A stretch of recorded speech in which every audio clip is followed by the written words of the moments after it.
The hill plus my mom and my pops. I came to get down, I came to get down. So get out your seat and jump around, jump around, jump around, jump around, jump around, jump around, jump around, jump up and get down. Today on the Dodger, we're joined by maybe one of the most clutch shooters in Wisconsin has ever seen, Bronson Koenig. We'll touch on his jump from high school to the Badgers, to stepping into a leadership role, the highs and lows after basketball, and much, much more. Bronson, thanks for coming on. Yeah, thank you for having me. So we were talking a little bit while we were testing the mics and stuff here. You're born and raised in La Crosse, Wisconsin. Can you talk a little bit more about your upbringing? Yeah, I mean, I don't know how in depth you want me to go, but it's just like an introductory. Yes, yeah. So what was it like growing up in La Crosse? You have any siblings? Yeah, I have one full brother and then three half sisters. Okay. So grew up in La Crosse, obviously beautiful place, beautiful landscape. But when you're like from a certain place, you don't really fully appreciate it until you kind of leave and come back and stuff like that. So um, it was awesome growing up with the bluffs and the river and just, yeah, really beautiful place and um, a lot of basketball. Played a lot of basketball. So yeah. So we're gonna dive into it a little bit later, just for how you interact with the community and everything like that. But so your father's white, your mother's Native American. What was that like, navigating two cultures at home growing up? It was interesting. I mean, because the Ho Chunk Nation is kind of unique in the way that we don't have a reservation like other communities I go to and work with. Yeah. Because when we got removed numerous times, numerous Trail of Tears stories for us, um, the Ho Chunk of Wisconsin, are the ones that walked back every time to our traditional homelands and or hid out in the forests. So we didn't get a reservation. When they removed us to Winnebago, Nebraska, because we were formerly known as Winnebago, that's kind of where the reservation is, I guess, but we're two separate federally recognized tribes. So um, there's just like kind of small little communities spread throughout Wisconsin that are Ho-Chunk. So it's a little unique in that way where it's different. So we're not all together in a community like other tribes. So growing up, walking in both worlds, knowing that I'm native, knowing that I'm half native, half white, different than other kids because I was too white for a lot of my native family and community, um, and I was different and native to a lot of the white people and friends that I had, or people at the school and stuff like that. So um, yeah, for a long time, a big kind of identity crisis, I guess you could say, and just trying to figure out who I am and where I fit into everything. Um, yeah, it's very, very layered, very nuanced. So yeah. Yeah. So I guess obviously, early on in your life, you're a massive, it plays a massive role in your life now. How did it evolve into the massive importance that it has in your life now versus when you were, maybe didn't see that importance as you were growing up? Yeah, for sure. I mean, when you're young, you don't really care about that stuff, to be honest with you. I mean, Yeah. for the most part, that's kind of like the beauty in, I guess, just children and kids that they really don't see color so much. I mean, sure, there's bullying and stuff like that, but yeah, I don't know. You just don't really fully understand, I guess. And I talk about that in a lot of my speeches because I'm a public speaker now. Is I kind of wish that I would have known the honor it is to be a Native person, and going to these different communities, I see a lot of kids even in these Native communities that come from really strong traditional Native families that look very Native and all that stuff. A lot of them Hmm. don't even realize the privilege that they have to be from those families and to have access to that knowledge and wisdom and tradition and culture. Um, Something that I had but also didn't have because my grandfather passed away when I was really young, and he was one of Okay. our cultural ceremonial leaders actually of our tribe, who was born in like 1903.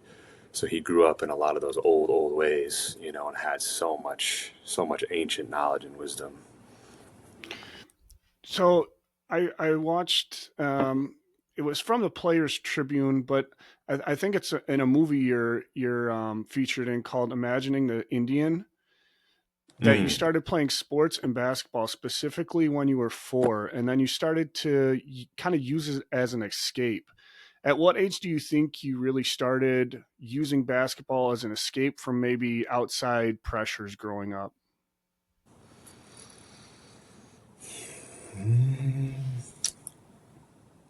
Probably right when I started, when I was about 4 or 5 years old, honestly.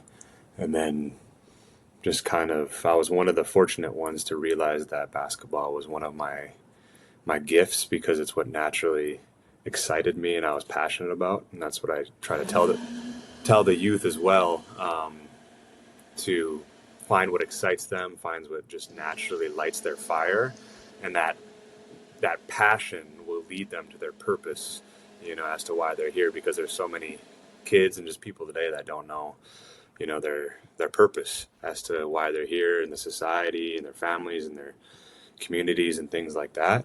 Um, but yeah, I really I was fortunate to have basketball because it's Indian country's number one sport. Um, Yeah. and I'm so glad that we have the sport of basketball, because it's saved a lot of lives. And I know for me, it helped me to get away from a lot of the trauma and just chaos that was in my household. So, yeah. Yeah. I saw that you um in that Imagining the Indian, I saw that you were doing like camps at some of the reservations and stuff. Are you still doing stuff like that, or is it more public speaking? Is it more public speaking now?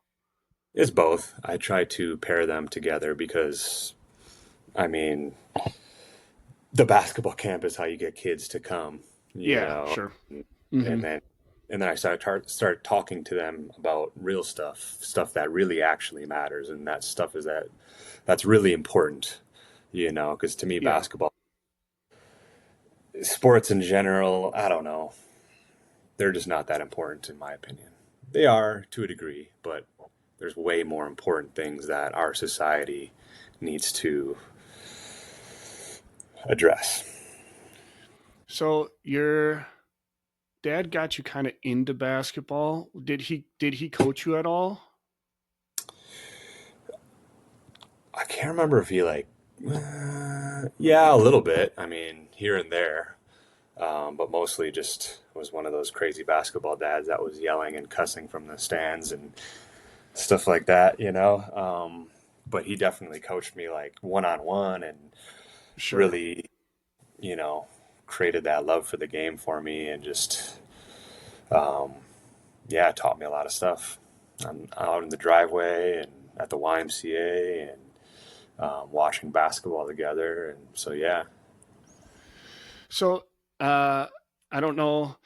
In I don't know how accurate this is because my cousin told me this. In high school, you were obviously in basketball, and then you said your senior year you did track. Is that correct? Yeah, after we won state senior year, I wanted to make it to state track in lacrosse at least one year, because I never did track before that. I mean, I did Yeah. in elementary and middle school, but never high school. So I went out, but after state, after we won state my senior year, that's really the first and only time I started kind of drinking and partying, um, and got out of shape, and I wasn't ready, and tried to go right into the, I don't know, it was already like halfway through the track season or something like that, or maybe early on still, but started late and was out of shape, and pulled my hamstring like the second meet, and obviously wasn't able to go to state or anything. Kind of called it quits until, because I was going to Madison, soon thereafter. In the off season prior to um, kind of track your senior year, what did the off season look like for you? I know you were in reading from a couple articles. You were in quite a few AAU leagues, correct? Yeah, yeah.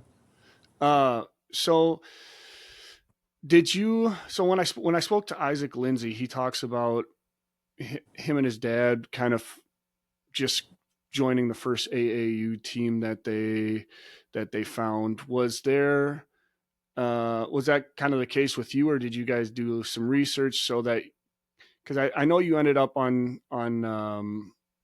who was it? I think it was like an Indiana point guard. Like you had some pretty decent talent on one of the AAU teams you were on. So I mean, did you guys have to do you like did you and your dad do a bunch of research, or how did you guys find the AAU team that you were on?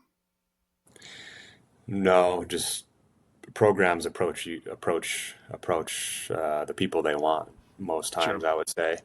So I think I started in like third grade playing AAU, and then was it fourth grade? I played for the Minneapolis Hustlers, inner city team here in Minneapolis. That Okay. was kind of an eye-opening experience for me, and then just got recruited by different programs throughout the Midwest and the state, obviously, and played for Wisconsin Forest out of Madison, and then I think I went to the Playground Warriors with Richie Davis, his program, and then last year played for the Wisconsin Swing. So yeah.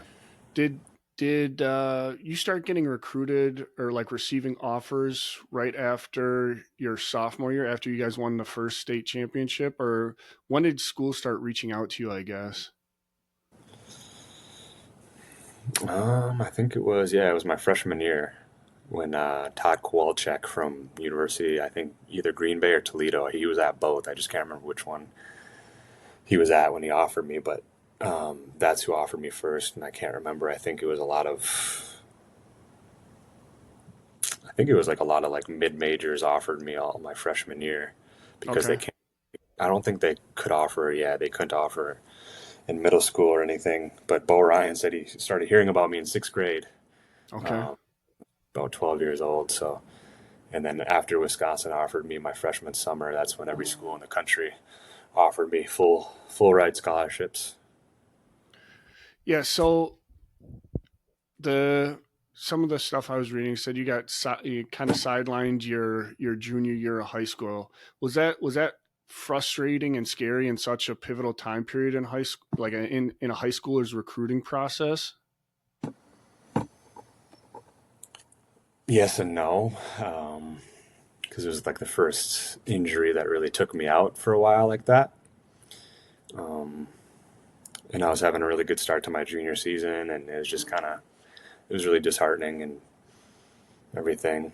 But I think I might have already been committed by that point. If not, I Okay. already had offers to pretty much every school in the country and was top 30 in the country. Yeah. So it um, wasn't that much of a setback, I guess you could say. But it was for my game because I when I came back from that, I don't think people remember, but um, right towards the end of my healing for my thumb, I got my tonsils removed, and that really took it out of me. I lost like 30 pounds that I didn't even have to Oh, lose. geez. So it just put me out for even more weeks and um, just threw my whole rhythm off of my game. So, yeah. Having won two state championships, probably only one by the time you had committed at the Cole Center. Being from Wisconsin, was it an easy decision once they offered, or was it more of a process of kind of navigating those waters? And was there anybody helping you in that recruiting process or decision process, I should say, not really the recruiting process? It was definitely hard because, had offers from Duke and North Carolina and Yeah. Kansas. So, yeah, it was really hard to say no to all those guys. Right. Right. Sitting in Bill Self's office, and he's like, "You could come here and play for the most culturally rich program in NCAA history, or you could go run the swing up in Madison." Right. Kind of smirked, and I was like, "You make a good point." Yeah. And So Coach Ryan, I think he told me either I can't remember if it was before I committed or right when I committed.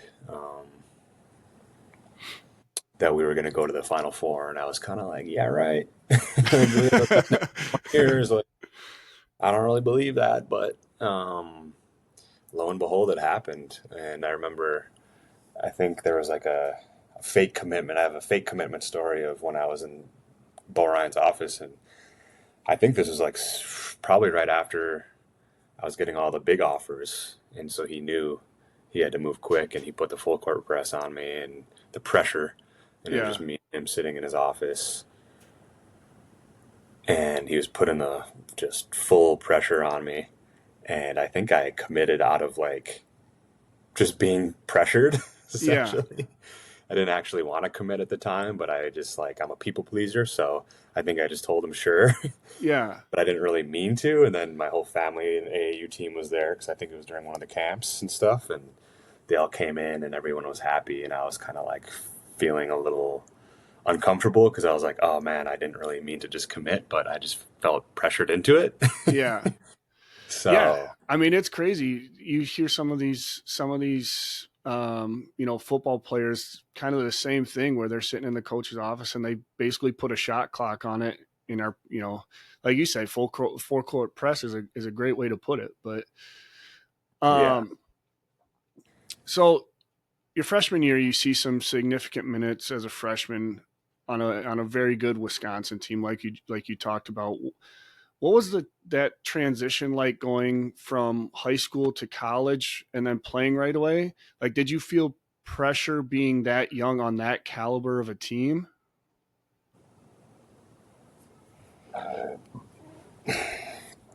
yeah. Um, I'm trying to remember now because it feels it's kind of a long time ago now, but Yeah, yeah, um, yeah, I would say mostly too because of the pressure that they put on freshmen at the time, and just like overall the program's history being known for like just being very hard on freshmen, and also just anybody who makes mistakes and turns the ball over yeah, creates an added dimension of just pressure. yep, Um, Even though I knew I was really good and one of the top recruits in the country, um, definitely one of those programs though, not like Duke or Kentucky or whatever, that freshmen can come in and kind of run the show. yeah, A lot more pressure to really prove myself, and even at that level, and um, in all the interworkings of politics on any team, I guess you could say, too, at play. Just a lot of different dynamics going at the same time. So there was definitely a lot of pressure, and I wasn't as confident as I could have and should have been as a person and player and stuff. So, yeah. Outside of sports in Madison, Madison's quite culturally different from lacrosse. What was that transition like outside of sports, like socially? Yeah, I mean, I would say it's not that much different than lacrosse. Okay. And like Wisconsin as a whole, the number Sure. one binge drinking state in the Sure. country, Yeah. and I think we have like 7 of the top 10 drunkest cities in America, and lacrosse is on that list, I believe. And Yeah. I talk about this everywhere I go around North America. You know, going to an environment like that, coming from where I come from, with a lot of intergenerational trauma, historical trauma, with childhood trauma as well. It was just like the perfect recipe, perfect cocktail for addiction. And Sure. that's really when my addictions really started to take over, I guess you could say, because from the outside looking in, you'd think, oh, they have everything, they're winning, it's winning takes care of everything and all that stuff. But that wasn't really the case because, behind the scenes, that's really when my just addiction started taking over with womanizing and drinking and partying, and going from being a leader, in high school, to being a follower and just following the crowd and doing Sure. what everyone else does, and or what doing what I think everyone wants me to do, and having a bunch of yes men around me and nobody to really give me any guardrails, or parameters, or that healthy, masculine, feminine energies and influences and things like that. So, yeah, a lot of different things. I mean, like you said, Wisconsin is known for, binge drinking. Hindsight's 2020, but do you think if you had gone anywhere else to play basketball that it would have looked different for you maybe? Or do you think, college is one of those environments where it kind of breeds that a little bit, you know what I mean? Like the binge drinking and the partying and all this stuff. For sure. I mean, it's just when I talk about that in my speeches as well. Like, just because it's normalized doesn't mean it's okay or right or good. Yeah. And to be honest with you, that's the culture in America is drinking. And that's like a spiritual illness.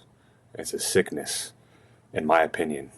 Um, and I used to say that it might be okay and work for white people, but it doesn't for us natives. And I realized that it doesn't work for anybody. Seeing my white uncle and my native uncle in the hospital dying of liver failure, Yeah. it's toxic. It's not healthy. It's not something to be proud of. Call me a buzzkill or whatever you want. The whole state it's all drinking, drinking, drinking. And it's like, man, there's so much more than drinking to life and just so much more fun to have. But um, I don't know. Like you said, hindsight's 2020. I think it would have been a little different. Um, because especially, yeah, Wisconsin was the number one party school in the country for a long time. So, Yeah. and then being from here, hometown hero, and Yeah. all that stuff kind of played into it as well. But, probably would have done a lot of that at other schools too. But, I remember when I made it to the pros, playing in the G League and stuff like that, there was a lot of NBA personnel and players who played in the NBA for a long time, vets, that told me straight up, they were like, if you would have, maybe I shouldn't say that. Basically saying that if I would have went to North Carolina or Duke or Kansas or one of those big blue blood schools, like you would be in the Yeah. NBA right now. You'd Yeah. at least be on the end of an NBA bench right now. I mean, it's not crazy to think, especially with you look at a guy like Tyler Hero, who, you know, did that. I mean, it's just objectively the truth, right? I mean, if you Yeah. come from a bigger school and people don't understand the politics that come with it, with the Right. Right. GMs and coaches and stuff like that, and the pull that even some college coaches have in the NBA and with GMs and things like that. Like, there's a lot of strings that are pulled. Let's just say that. So, Yeah.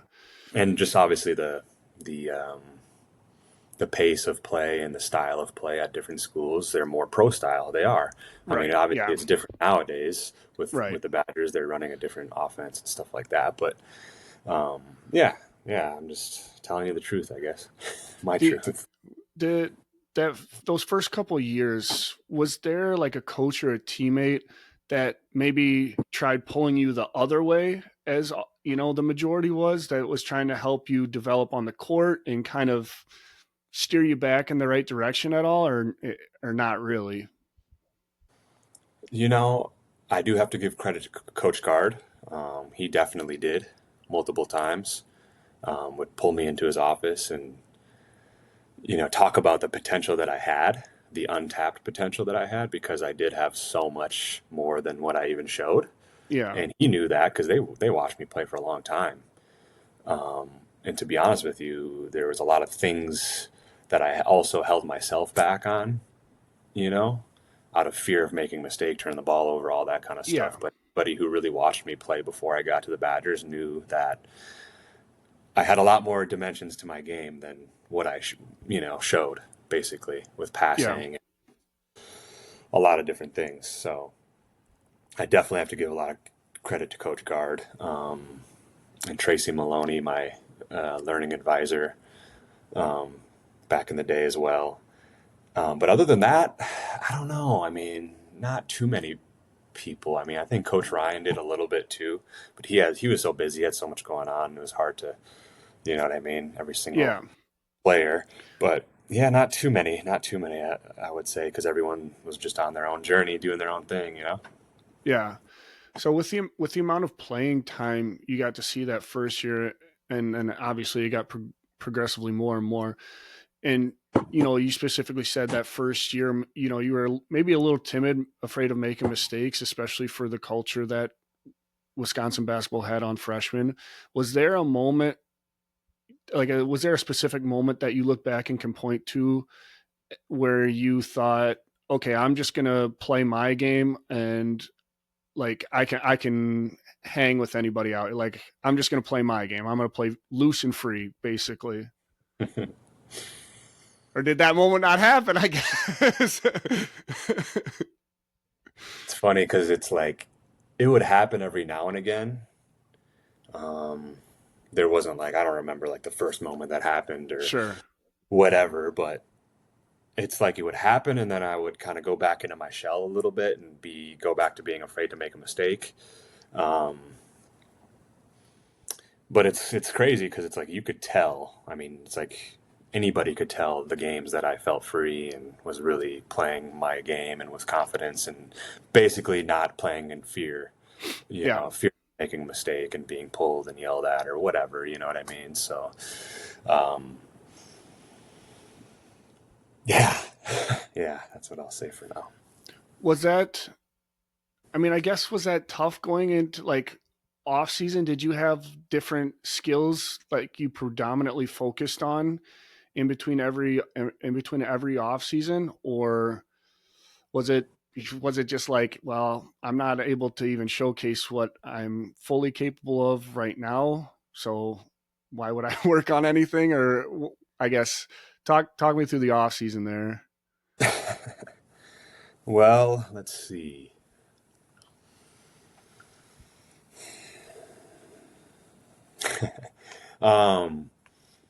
To be honest with you, I'm a very honest, direct, blunt person.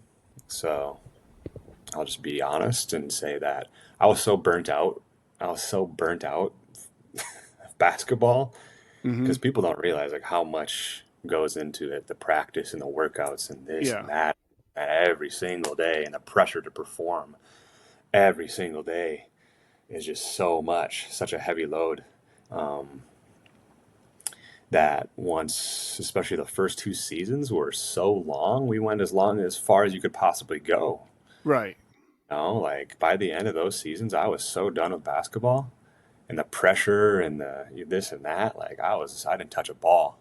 Literally didn't touch a basketball until the next, preseason or whatever. And I kind of not regret, but I think back because even when I was playing, trainers weren't quite as big as like they were after I graduated.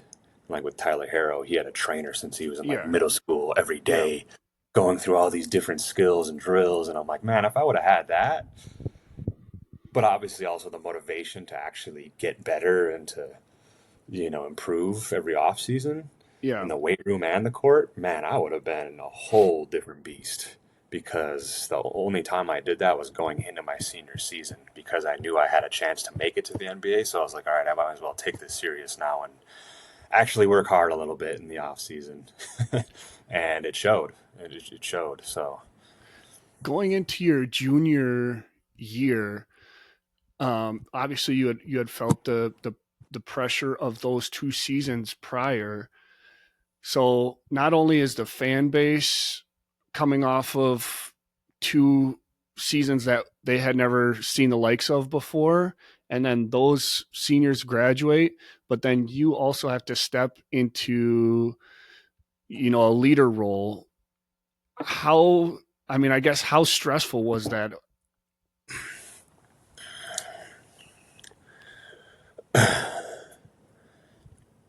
Because that's a lot of weight. yeah, I'm just processing and trying to remember. But it's funny because I talk about a lot of this stuff in my speeches. But the questions you're asking me is making me reflect on different, I guess, parts of it. And hey, and if you don't feel comfortable answering something, just that's fine, man. no, for sure. It's just, like I said, I'm processing extra things that I hadn't processed before, so it's good. Sure. But going into my junior season, I was supposed to be taking the team over as a starting point guard. I mean, I already was a starting point guard, but you know what I mean? It was really supposed to be me and Nigel's team. And, that's the difference between me and Nigel, though. I'm not going to say I was naturally gifted and talented. I mean, I was. I definitely was. And I worked my ass off too throughout elementary, middle, and high school. Yeah. But my work ethic just kind of got shot a little bit. I would say, honestly, my junior season in high school when I had that injury, and then I also got a Sure. girlfriend too, and it was like that puppy love, and that it's funny how a woman or just a relationship can kind of do that to you, kind of kill your motivation to continue grinding like that, like you always had. Yeah. And then when I got to college, all the partying, all the women, all that stuff just killed it even more. Yeah. And with Nigel, though, that's one thing I'll always, praise about him is, he always stayed locked in. That's why he's with the Phoenix Suns right now. Yeah. He always stayed locked in, no matter what. And so I went on a 21-day bender in that time between, when we're moving in to our apartments and school hasn't started yet, when everyone's partying essentially, when I should have been in the gym, in the weight room, grinding, I was out at the bars having fun, for 21 days straight, getting blackout drunk, and Yeah. that's probably the most disconnected I've ever been.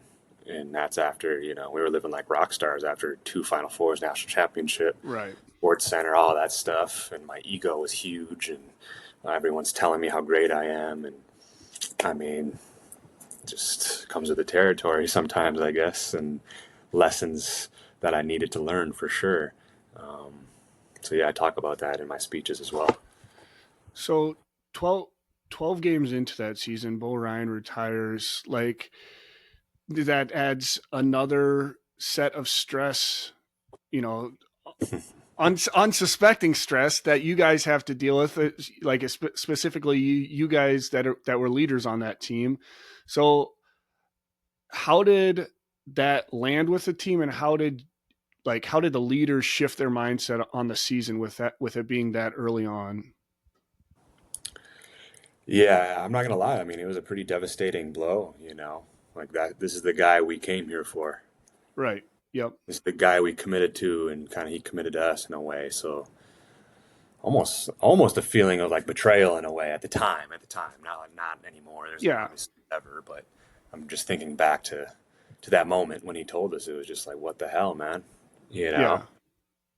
And it's like, you're gonna do it right now, Right. like when we're already a quarter way through the season. Like, Yeah. it just kind of leaves us in a really bad spot. And yeah, it was really tough. It was really tough because it's like that, like, you are who I came here to play for. Right.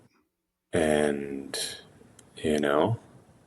it was tough, but we adapted and overcame a lot of adversity. I think we lost a lot, that season and stuff, but still made it to the Sweet 16. So, yeah.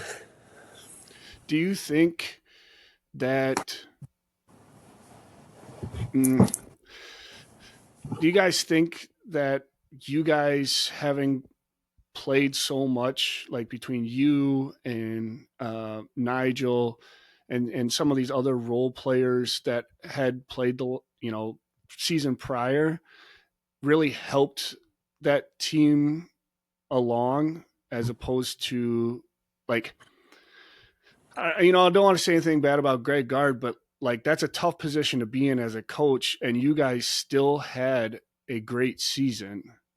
So do you think that's more of like a tribute to you guys as a squad?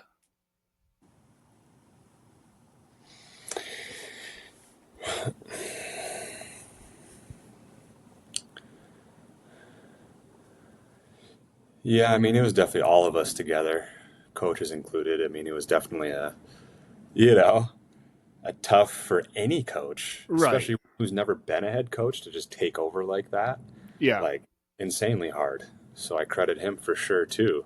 Um, but yeah, I mean, I would definitely say all of the experience that we had, with the Final Fours and the other guys that graduated before, on just, you know, learning how to manage a team and to call team meetings together when things got tough, and to stick together more and more, and just keep believing. And, I think we went on like an 8 or 9 game winning streak there, because we just kept meeting together as a team, players only, and kind of coming up with, I guess just a collective mindset to have to move forward in a good way. Yeah. And yeah, yes. Yeah. So you had seen this will be your third time going to NCAA tournament. Did you feel like you had to have a mental switch in how you approached tournament games versus regular season games? You mean my junior season or just in general? Or? Just in general, but having seen two play deep runs in the playoffs obviously probably helped with that a little bit, but like junior senior year. Yeah, definitely. That experience of not being overwhelmed with the hype and just all the attention and expectations, and probably almost less expectations, obviously, since we lost Frank and Sam and all those guys. Yeah. But yeah, definitely helped a lot to have that experience and to give that to the younger guys and just kind of stay cool and calm under pressure. I kind of feel like I was good at that in general. So, yeah, it definitely helped a lot. So I got to bring it up. I know I'm sure you get sick of talking about it, but the Xavier game. So I'll try to ask you questions that you don't get all the time. So after you hit that shot and emotions settled down, did you rewatch it and see just how tough that shot was? And then after seeing how tough that shot was there something in your mind that said, okay, well, that's an NBA caliber shot.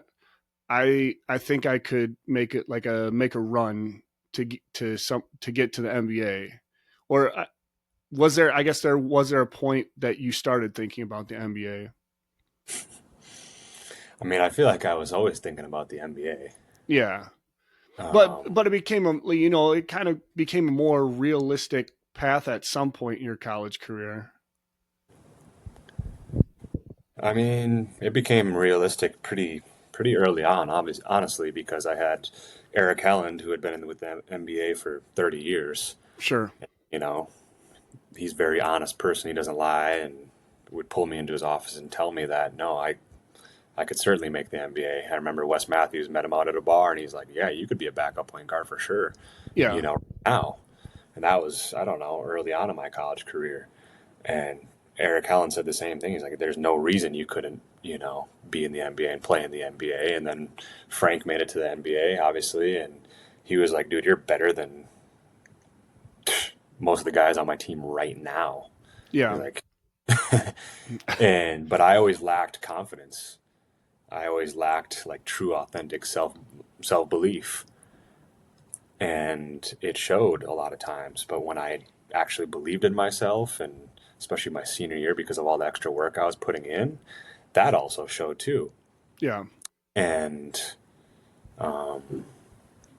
yeah, so I just wish I would have given myself more of a chance, I guess, earlier than just going into my senior year, of actually trusting the work that I put in the off season and things like that, and during the season too, after practice, before practice, and all that stuff. But yeah, the Xavier shot definitely, I guess, gave me some confidence. But a lot of people don't know that, the night before that shot, I was in my hotel room just crying and, hyperventilating, just not wanting to play anymore, not wanting to play basketball anymore at all, because of all the pressure and all the mental health issues I was dealing with, because of all the energy that I was repressing and emotions I was repressing. And as men, and as a minority man, athlete, we don't cry, we don't show emotion, we don't feel. We're robots, right? And it's like, no, until it's too late, and you have no other option but to just basically self-implode.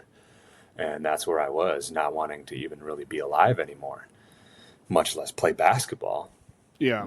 But as they say, the biggest blessings come after, times where you feel like giving up, which is where I was. So just interesting how that stuff happens. Those those first 3 years, did you feel like, looking back at it, do you feel like your lack of self confidence was, maybe the drinking was a product of you trying to self sabotage a little bit? That's a good question.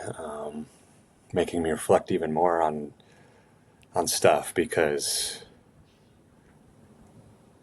to me, I always said that it was just kind of like a way to Sure, numb myself, all that sure, stuff, all those feelings and emotions, like I said, that I had within me that I probably didn't even fully realize I had, because I hadn't done the work or even had the knowledge to know all this stuff, because the mental health has only been big for the last, I don't know how many years, not that long, right, you know, and I've learned so much more, in the last 8 years or so since I graduated, really. It's like, man, if I would have known then what I know now, completely different person, completely different player. yeah, Um, but I'm sure that was part of it too, because I have had a history of self-sabotaging. Obviously, some subconscious belief, deep-rooted belief that I wasn't worthy, yeah. of having good things and, basically fulfilling my potential, essentially. So back to that Xavier shot. The shot is kind of now synonymous with other March Madness great shots, like Leitner jumper, or some of these other massive moments. But I talked to David Gilreath about this as well, about his return against Ohio State. Did it ever become a blessing and a curse for you? Because I'm sure a ton of people outside of, Wisconsin sports fan, and probably everybody that is a Wisconsin sports fan, were coming up to you like, "Hey, you're the kid who hit that shot against Xavier." Did that ever get annoying? I wouldn't say annoying, um, but kind of with the same theme that I've been talking about. It's like a blessing and a curse, right? If you don't have the awareness to handle all of that attention and fame and everything that comes with that, then it can be completely destructive. Yeah, And that's kind of what that was for me. And a lot of people just knew me as a basketball player or whatever else they heard about me. Um, but they didn't really know me as a person or my story or anything. So a lot of judgment and a lot of just rumors and all types of different things like that. So it was definitely not easy to carry all of that stuff, as a human being, because we always put people on pedestals, especially people in high places, as if they're not also human. And yeah. yeah, You said you put, you really locked in for that senior year. So, fast forward, you guys beat Villanova, upset the number one seed. Um, so you're feeling this massive high, but then you fast forward to the next game and losing in heartbreaking fashion. So how did you process that whole series of emotions, I guess? Because you're like highest of the high, upset former champion, number one seed, to losing, and then I mean, I assume you it hurt even more because it's your senior year, right? Or were you ready to kind of close that chapter? in a way, I was pretty fed up and frustrated with a lot of different things. And I was kind of like, whew, kind of ready to close that chapter and move Sure. on. But also, end of an era and end of a golden age, I guess, in my life. It's like, how do you beat that? How do you top that? You Yeah. know, back to back Final Four national championship, all game winning shot, all that stuff. So I coped with it in the only way I knew how at the time. you know, drinking, partying, womanizing, all that stuff, because I didn't have the tools and the mentors or the awareness, to really choose a different, better, healthier path, and when you're already so deep into that lifestyle, it's really hard to, pull yourself back onto Yeah. the middle path, I guess you could say. And all part of the story that I talk about in my public speaking. And hopefully I can get out there more and tell my story on bigger platforms. And yeah, so it's all happening. For the public speaking, how can people contact you if like they want you to come give a speech? Let's see. Well, I actually just finally legitimized myself a little more by getting a website, because There you go. word of mouth and, Sure. just social Sure. media basically. So, but that's still a good way too, is just hitting me up on social media, or I just got my website. It's bronsonspeaks.com. Okay. Um, I'm trying to continue to legitimize myself a little more on social media and my branding Sure. and all that stuff too. So, yeah. Um, the only reason I ask is I'm gonna put all that stuff in the description so people can go click on it, go give his website some traction if anything. So I'm gonna ask you a little bit of a goofy question before we get into kind of the thick of it, but I've been asking all my guests. It's basically start, sit, redshirt with people that they've played with. And so over the time you played with Frank, Sam, and Nigel. So if you're a coach, you had to start one, sit one, and redshirt one. What would you do? All of them in their prime in college. Their prime in college. You said sit. Wait, what were they again? Yeah, start, sit one, redshirt one. Oh, okay.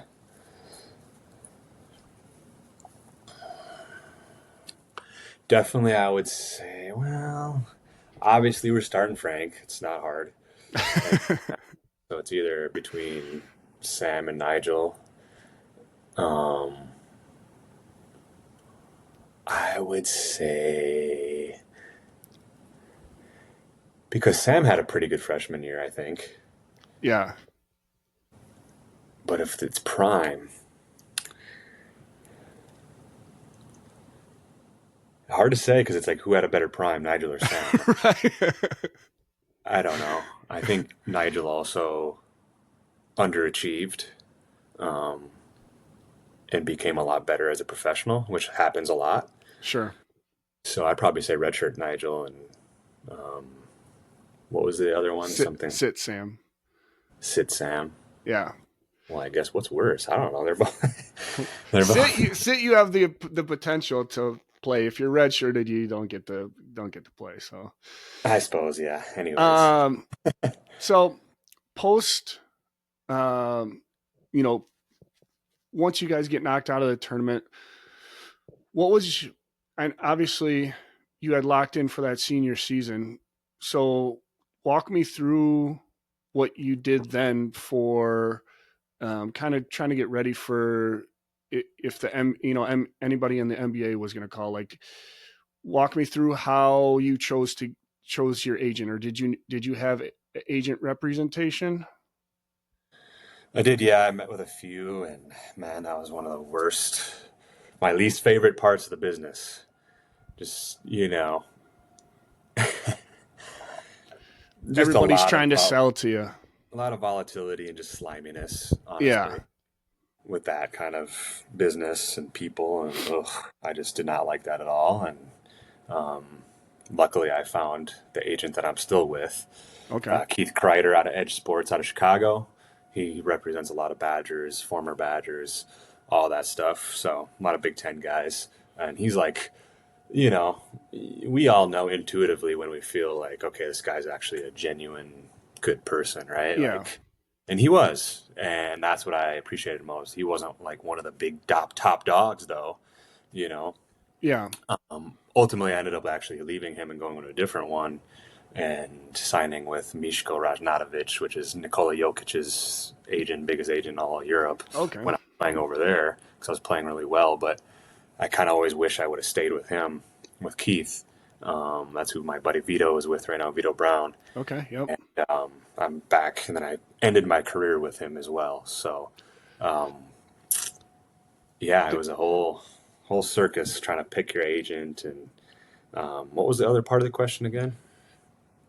Just kind of walk me through like the offs, in between that final game and the NBA draft. Like, were you, doubling down, so to speak, in like workouts and stuff like that, or what was your mindset, I guess, at that point?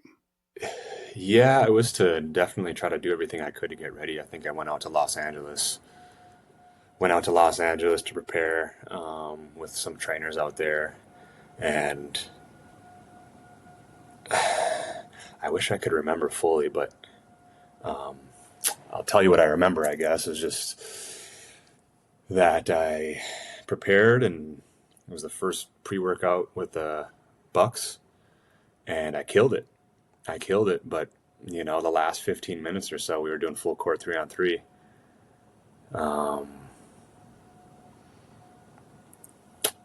And I sprained my ankle, stepped on a guy's foot and sprained my ankle. First ankle sprain I ever had in my career.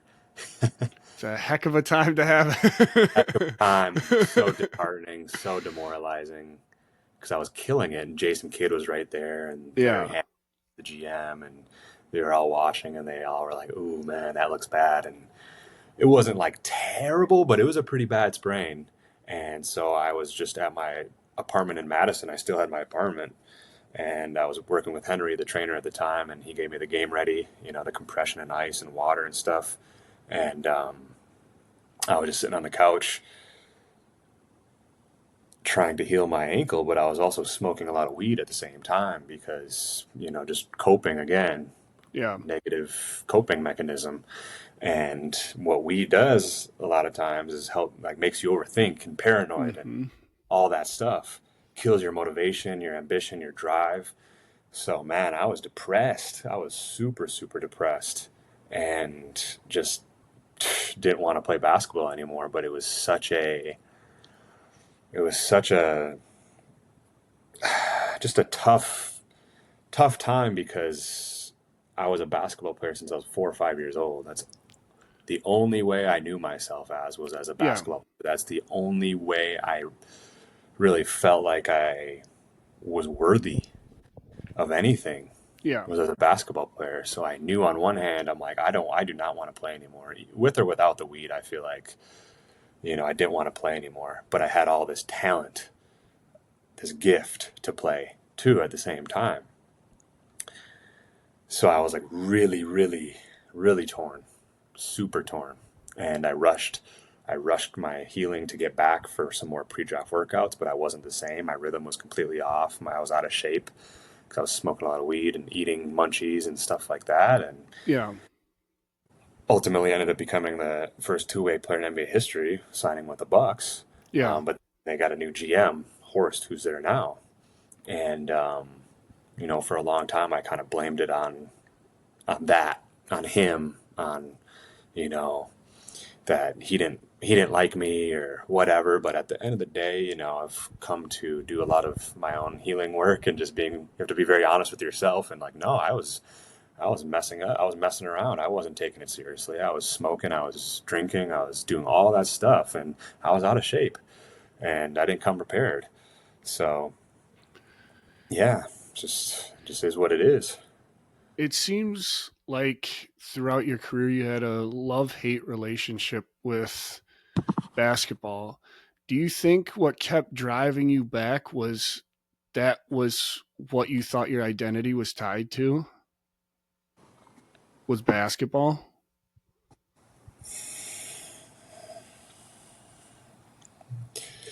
Yeah, I mean, at the end of the day, it's the only thing I knew. It's the only thing I knew. It's Yeah. the only way I knew how to get validation, Sure. to feel valid as a literal human being, to Yep. get love and admiration and all those things that we're all seeking ever since we're children is love, and a lot of times people don't realize it, but there's so many people out here that just seek it in different ways, through the bottle, through this and that. We're all seeking happiness in our own ways, and sometimes it looks really messed up, you know? When you so I guess when did you start to think about your time after basketball? And I mean, was that a tough realization, or was it more of a kind of a weight off your chest at that point? I feel like right when I graduated, honestly, is when I felt like I don't want to do this anymore. Like I don't love it anymore. I'm not passionate Yeah. about it anymore. Like all the pressure and all the politics and business and that's, yeah, the agents like I spoke about before. It's like someone told me the NBA is a whole third of the NBA is all favors. So it doesn't Jeez. matter if you're better than that guy, Yeah. but if some GM owes his agent a favor, then he's going to get the spot over you. Yeah. And I witnessed that and I went through that and I'm just like, man, I'm fighting an uphill battle that I'm not even passionate about the game anymore. Right. I don't care. Like I don't care enough to put myself through this anymore. And so very early on, right after I, graduated or the season ended, I was just like, man, but I have no idea who I am or what I am. It was a very strange feeling. Yeah. Like I have no idea what I would do if I didn't play basketball. So I felt very trapped, very cornered and trapped, and just like, man, this is not a good thought, not a good feeling, not just, yeah. And that happens to so many athletes when they're transitioning. Yeah. Was there somebody, because you kind of bounced around from the G League to overseas between like 2017 and 2020. Was there somebody that kind of helped you, maybe pull you out of basketball and helped you find who you are outside of basketball? Hmm. Or did that come later? You know what I mean? Yeah. Or is it still a work in progress currently? I mean, we're all a work in progress, but Sure. I would say, I'm trying to think how deep do I want to get with you? Because it does get deep, Yeah. Let's see.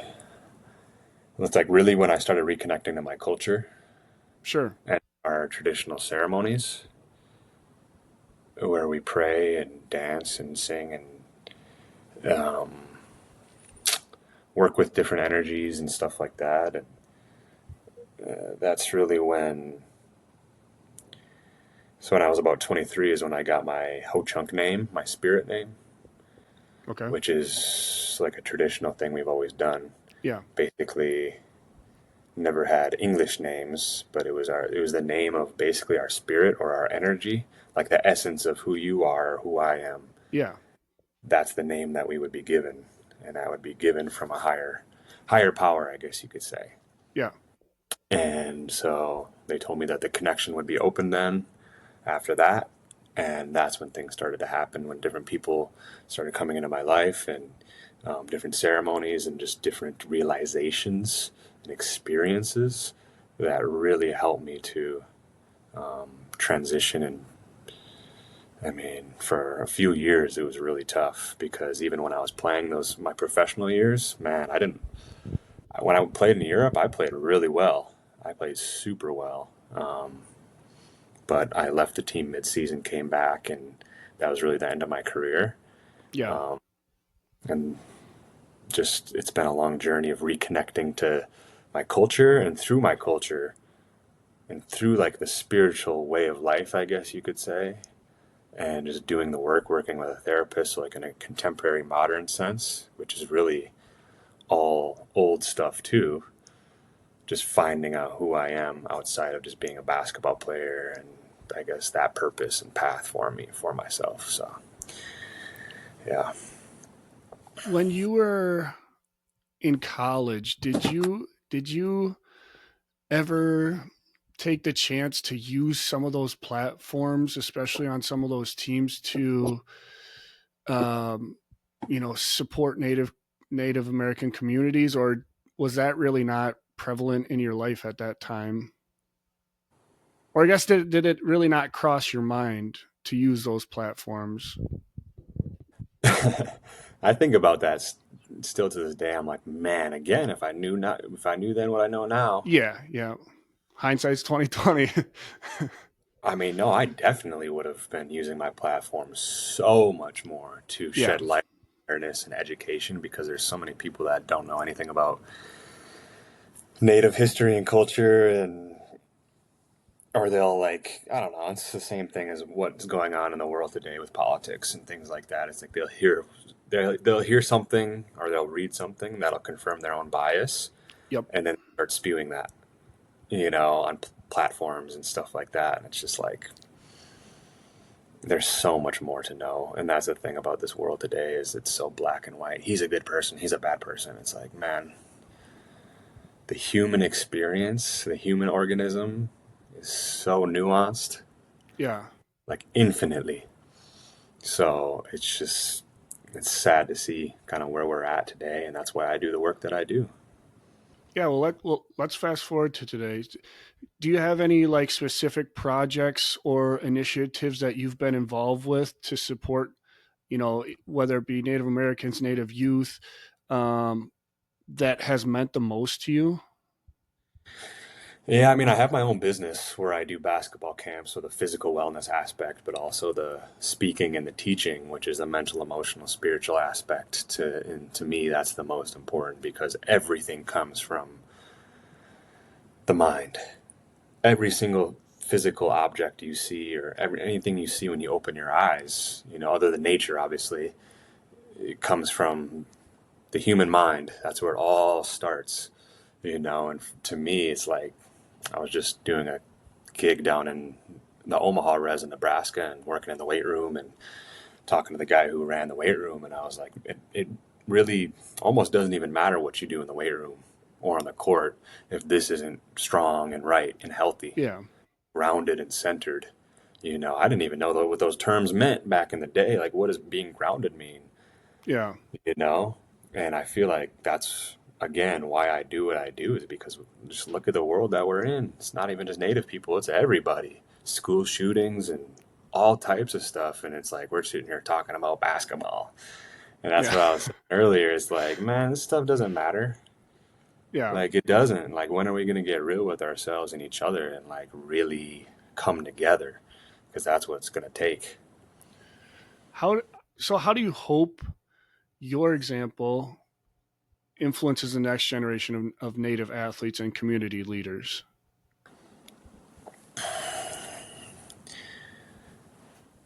I hope that, you know, I guess from like a physical world standpoint and basketball, that I was able to show that, like, as a Native person, we can make it to those levels and that we're just as talented as everybody else. I mean, we are natural athletes and warriors and Yeah. all types of things.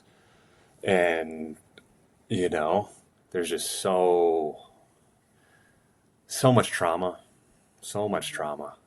and so many things that I'm hoping that I can be an example in my own life to, like, actually embody it and walk it myself, the healing and the growth and the discipline that it takes to actually get to that level, Yeah. both in basketball, but also in self-growth and healing and being a healthy individual, because to me, that's where it all starts. Like I said, I remember my uncle from up in Native culture, uncle means not blood, but just somebody, an older male who kind of takes us under their wing. And Sure. he does the same kind of healing work that I do. And he was a hockey guy, though, really good hockey player. And in Canada, they're all about hockey. Even the natives are all about hockey. And he was just like, nephew, man, just imagine if I would have met you 10 years ago or during your career, and you would have done this healing work then. Because the more we take on the trauma, the emotions, the more we repress, the heavier our energetic body gets and our physical body gets. And the more injuries start piling up, and our body, our joints, our everything. It's all connected. The less mobile we become, the less explosive, all that stuff. And he was just like, man, imagine if you would have done this work, how much lighter and freer you would have felt and been. And I'm like, man, yeah, completely. I mean, I feel it now, even when I play now. It's like, Yeah. man, it just feels so much better than even when I was playing for the Badgers and professionally and everything. So Yeah. I hope to, through my stories, through my lived experience, through the knowledge and wisdom that I've gained, I hope to give that back, not to just Native people, but to everybody, Yeah. to anybody. And I've made a lot of mistakes in my life. I've done some stupid things, some foolish things too. And, everybody has, who's going to actually fully listen and believe somebody who's acting Yeah. perfect and they've never messed up or made a mistake. It's like, no, Right. man, I've very human, very, very human. So just trying to be a good example for the next generations. And yeah. Well, that'll lead perfectly into kind of my final two questions here. Again, thank you so much for being on here. But so, what is one lesson, if you could go back in time, like we were saying, hindsight's 2020, you would tell yourself growing up?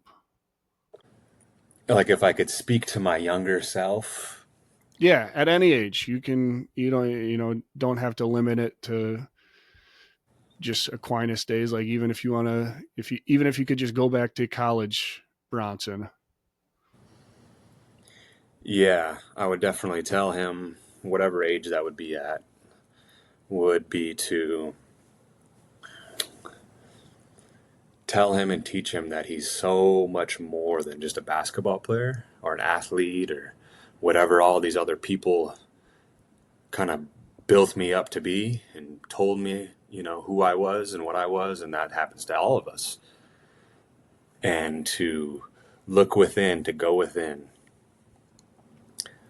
to reconnect to my community and my culture. And at the end of the day, with myself, with my internal landscape. And that's why I'm big into meditation too. And I teach meditation. I just got out of a retreat this past weekend. And to really go within and find who I am. Because I was insecure. I didn't know who or what I was outside of just a basketball player. Yeah.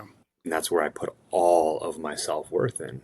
And once that started kind of going downhill, that's when my mental health just, and not Yeah. being suicidal and not wanting to live anymore because I didn't know who or what I was. Like, because at the end of the day, I always tell that to the kids, especially because, kids, a lot of times, middle school, high school, all they care about is sports or boys or girls or, Yeah. all that stuff that kids care about. And I'm like, no, man, like this is way more important than any of that stuff. And it'll also help your game too. Right. Like to have a strong, healthy, balanced, grounded mind and have grounding practices. So I would definitely teach my younger self, how to actually to ground myself and to come back to my center and, just be such a healthier person. And also obviously the effects of what, weed and alcohol, what that does and what that opens you up to, Yeah. so all that stuff, man. There's so many things I would have said, but I feel like I say it in a lot of like, even in this interview, I talk about what I would have wished I would have known and Yeah. what I tell the youth of today. So, because I see myself in them. And then I know you said doesn't matter much, but we wouldn't be the Dodger without it. How do you think the Badgers basketball team will do this year? The year will fly by and it'll be a memory and we won't even think about it after April. It'll just be like it never even happened. And then the next season will come and the next season will come. Just... Hey, as a fan, I still remember your guys' season. So no, that's cool. But I don't really know. I mean, I haven't watched a game or anything. I mean, I had Coach Ryan and he said that it could be a Final Four team.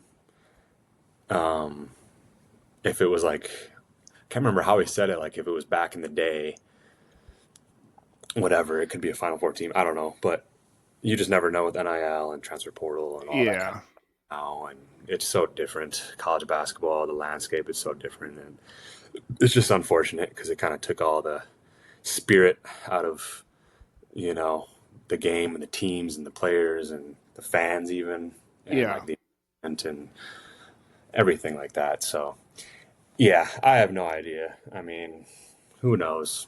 Who knows? That's why Hope they play do the well, game, though. right? I mean, obviously, I'm still rooting for them and stuff like that. So, yeah, I hope they do well. That's all I really know. All right. That's a wrap for today's conversation with Bronson, a true Badger competitor who showed poise in the biggest moments and has now transitioned off the court and leading by example in more ways than one. If you like this episode, make sure to like, follow, subscribe. Wherever you're listening, drop a comment of who you want to hear next. Until next time, as always, on Wisconsin. Thanks, Bronson. On Wisconsin.